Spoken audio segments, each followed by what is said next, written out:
of the most significant artists of the 20th century. She is known internationally for her art. Her distinct flowers, cityscapes, landscapes, and images of bones against the stark desert sky are an iconic part of an American modernism. In 1912, when she studied the revolutionary ideas of Arthur Dow, Dow emphasized on composition and design, offered O'Keeffe an alternative to realism. She experimented for 2 years while she taught art in South Carolina and West Texas.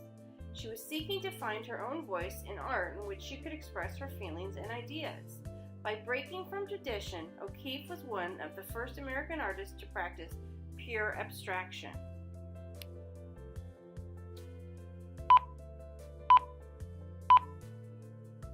O'Keeffe mailed some of these drawings to a friend in New York City, who showed them to Alfred Sitlick, an art dealer and internationally known photographer. He was the first to exhibit her work in 1916, and he would eventually become her husband. In the summer of 1929, O'Keeffe made the first of many trips to northern New Mexico. The stark landscape, distinct indigenous art, and unique regional style of adobe architecture inspired a new direction in O'Keeffe's work. For the next 2 decades, she spent part of most years living and working in New Mexico. She made the state her permanent home in 1949, 3 years after her husband's death. She always said she felt more at home there than on the East Coast.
First painting we're going to look at is called Ram's Head White Hollyhock Hills.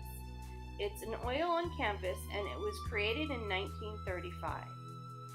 Georgia was quoted by saying, "The rows of little hills under the Ram's Head at Ghost Ranch must have been formed by thousands of years of wind and rain.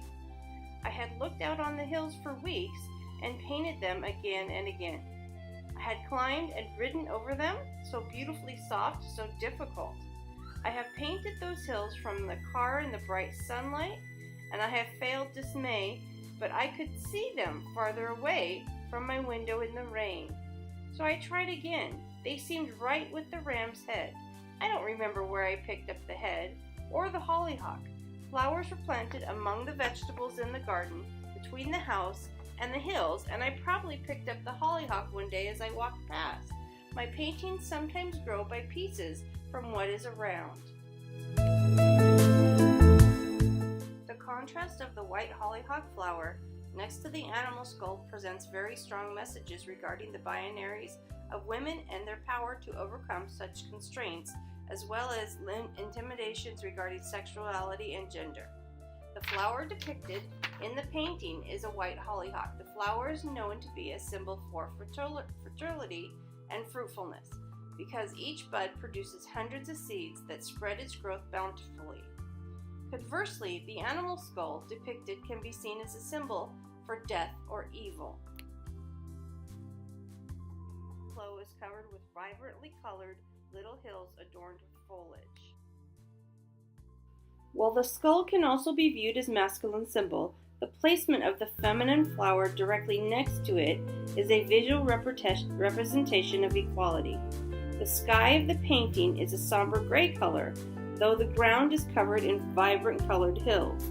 This again seems to allude to women to create strong foundations even in the face of animosity. Also, the year before this work was created, the Indian Reorganization Act was passed, which returned great amounts of land to the Native Americans and gave them many new rights and benefits. O'Keeffe was fond of the Southwest and Native American culture. Georgia O'Keeffe revolutionized the tradition of flower painting by making large format paintings of enlarged blossoms. Oriental poppies accentuated the beauty and the importance of the flowers by magnifying them to monumental size.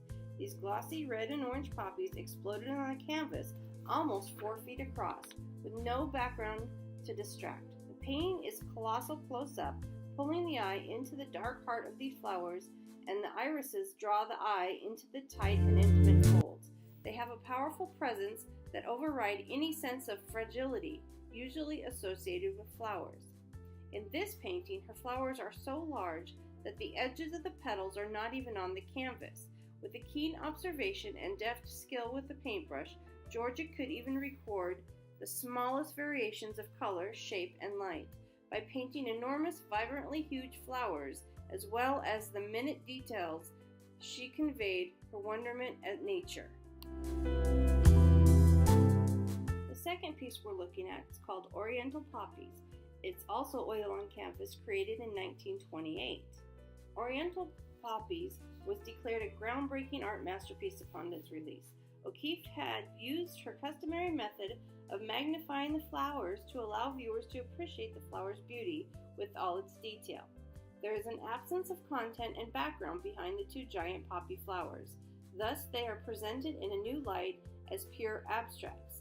She described her reasons for painting flowers in up close, quoting her, saying, "Nobody sees a flower. Really, it's so small. You haven't time, and to take time takes time. If I could paint the flower exactly as I see it, no one would see what I see because I would paint it small. So I said to myself, I'll paint what I see, what the flower is to me, but I'll paint it big, and they will be surprised into taking time to look at it. Even busy New Yorkers will take time to see what I see." I'm not sure if O'Keeffe is a feminist, however, she definitely has a statement to make about women and their power. When we look at these two paintings, we need to remember at this point in her life she had been witness to the women's right to vote, the Roaring Twenties, the Great Depression, and the rebirth of our country with the New Deal. I think her painting speaks to this woman's power without being radical. She uses painting in a very traditional form, but brings new life to it through her contemporary message. I see Georgia O'Keeffe as taking a more classical and subliminal art approach to expressing her feminist statements. Two works. They were almost done 10 years apart. Both feature flowers. The hollyhock represents fertility and fruitfulness, and the poppies are about resurrection, remembrance, and eternal life. However, Oriental Poppies is only flowers with no context. It could have been taken place anywhere. The Ram's Head White Hollyhock Hills lets us know the context which it represents. But O'Keeffe would say, how do they make you feel? I think her paintings are hopeful. Hopeful that they will always be life. Hopeful that there is always something more to see. In closing, she suffered from macular degeneration, and discouraged by her falling eyesight, O'Keeffe painted her last unassisted oil painting in 1972. But O'Keeffe's will to create did not diminish her eyesight. In 1977, at age 90, she observed, "I can see what I want to paint. The thing that makes you want to create is still there." She was always hopeful. She painted what she saw around her, and her spirit always saw hope.